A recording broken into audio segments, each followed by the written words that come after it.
Che succede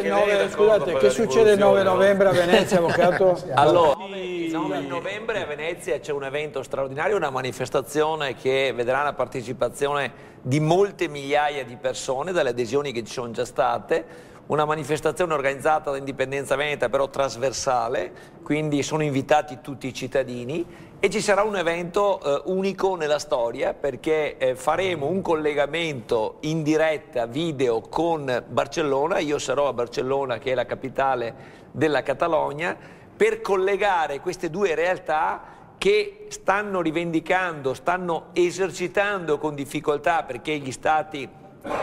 rispettivi, l'Italia e la Spagna, stanno opponendo tutti gli strumenti ostativi all'esercizio del diritto di autodeterminazione, stanno tentando di esercitare un diritto, appunto, che è quello della consultazione referendaria sull'indipendenza. Noi abbiamo una legge 16, come abbiamo visto dai tanti messaggi dopo che io ho lanciato l'allarme, è sconosciuta alla stragrande maggioranza dei veneti, perché anche in Consiglio regionale chi avrebbe il dovere non dà la giusta pubblicità, come prevede la legge 16, all'esistenza di questo strumento, di questa legge per votare sull'indipendenza. E dall'altro lato in Catalogna, in questa importante regione della Spagna che vuole anche lei l'indipendenza, dove vanno in piazza milioni di persone, e si sta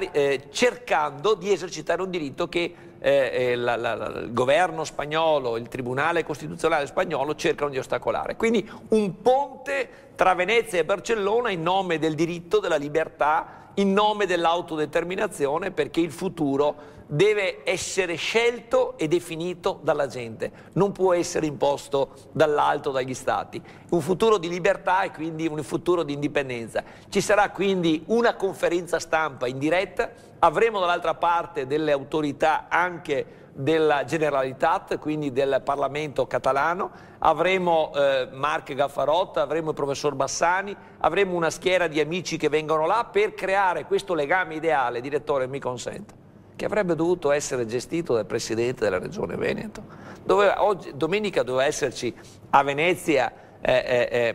Luca Zaia e a Barcellona il Presidente Artur Mas, che insieme facevano una cosa di rilevanza europea, perché l'indipendenza non è atto di isolazionismo, è atto di apertura, è atto di difesa dei diritti fondamentali, è atto che guarda al futuro, ricco di positività. In fondo la democrazia è un patrimonio prezioso che tutti dovremmo difendere, quindi io non faccio un appello non a chi è per l'indipendenza soltanto, è ovvio, chi ama l'indipendenza, chi desidera che sia raggiunto questo traguardo per via istituzionale, in modo pacifico, in modo democratico, venga a Venezia domenica mattina, dalle 9 in poi saremo sui 4 ponti principali della città, perché il ponte ha un significato: collegarci agli altri, collegarci a una aspettativa, una prospettiva straordinaria di cambiamento. E poi faremo la conferenza stampa davanti a fianco Palazzo Ducale, Palazzo delle Prigioni, e la diretta, ripeto, Venezia e Barcellona. Io sarò là, spero che possiamo fare un